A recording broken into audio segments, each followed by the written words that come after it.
my friends.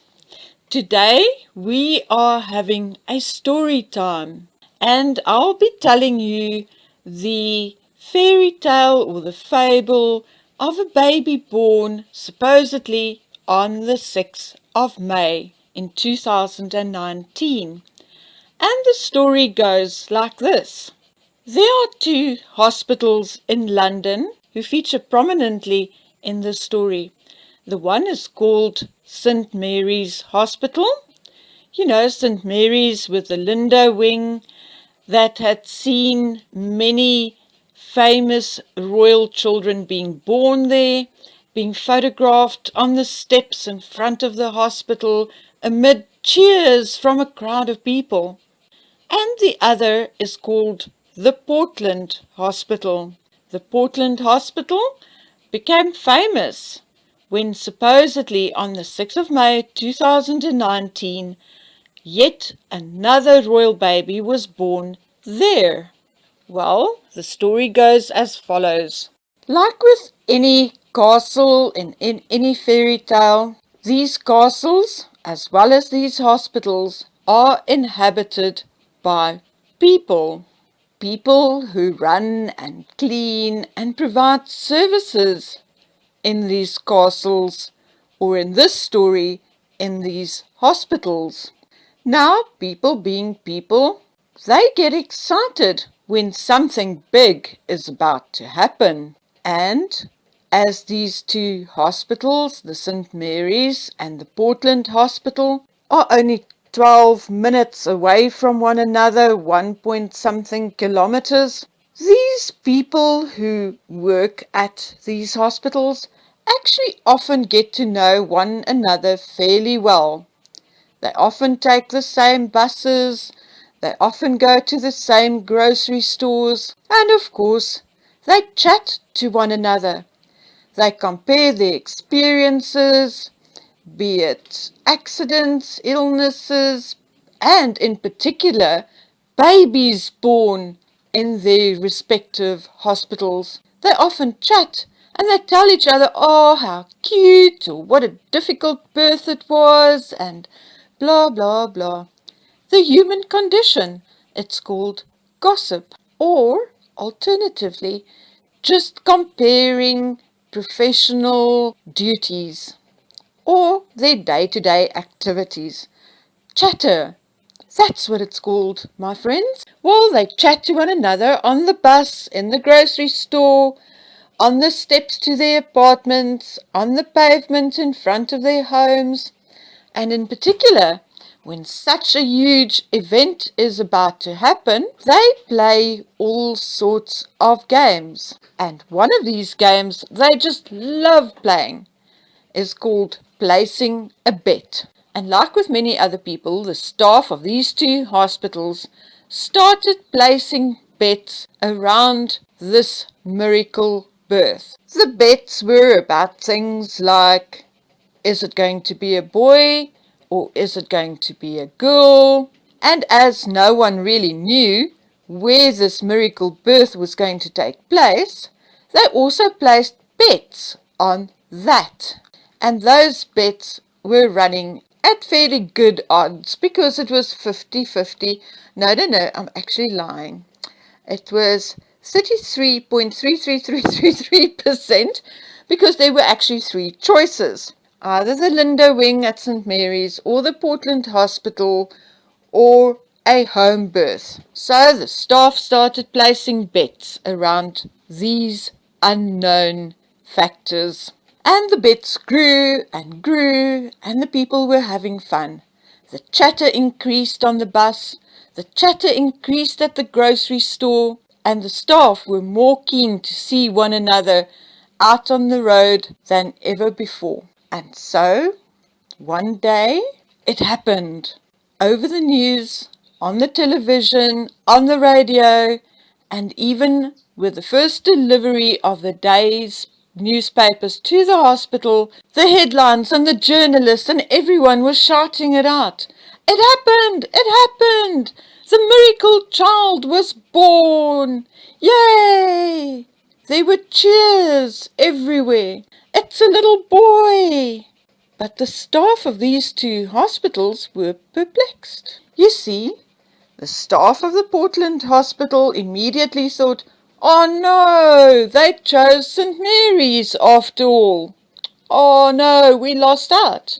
But you see, the staff of St. Mary's, they felt exactly the same. The first thing they did was, "Oh no, they chose the Portland Hospital. Oh no, we lost out on this miracle birth. Oh no." However, the headline stated that the child was born at the Portland Hospital. So the investigations began, because this had everybody stumped. But, as per normal, the staff at the Portland Hospital thought that the journalist made a mistake and that the baby was born at St. Mary's. Okay, so finally, as they could not stand it anymore, they picked up the telephone and they phoned their friends at St. Mary's and asked them, "Was the baby born there this morning? Because we are absolutely sure that these journalists made a mistake, because the baby certainly wasn't born at the Portland Hospital just after 5 a.m. this morning, particularly because there was no midwife signed in at the Portland Hospital between 3 and 7 a.m. on the 6th of May 2019. This must have been a mistake." But no, the staff of St. Mary's checked and double-checked and rechecked, and no such birth took place there either.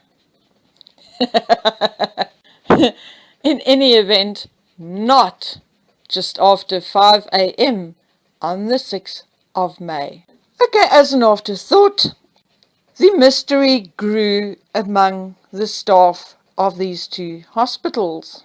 And finally, when they could stand it no more, they checked all records for at least 2 weeks prior to the 6th of May. But by checking these records, it did not alleviate or answer to this ever-growing mystery, because no such birth had taken place for 2 weeks prior to the 6th of May either, at least not to any royal person. There was no sighting of security or extra security. There was no such birth in private doctors' rooms. Nothing.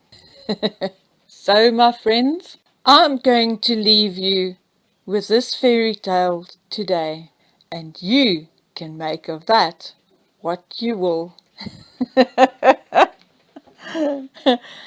Back to reality though. Yes, we had checked and we had chatted to people in the line at the grocery store. My friends had been on the same bus as these people, and they have been chatting away, trying to solve this mystery.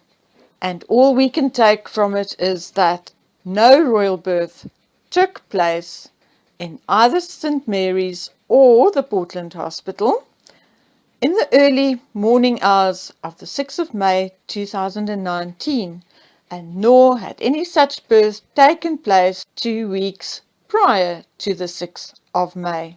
So we are left with two options. Either the child was born to someone else, someone with a different face and a different name, or the child was born much, much, much earlier, say December to January.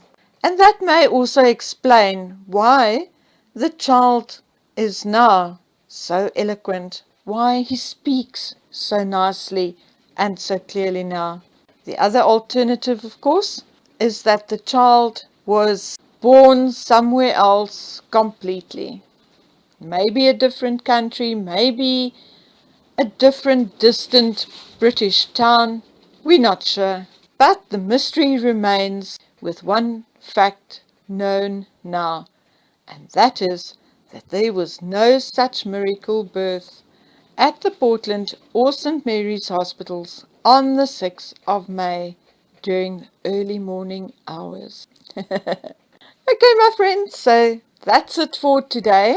I'll be back very soon with some more gossip and some more fun and some more information.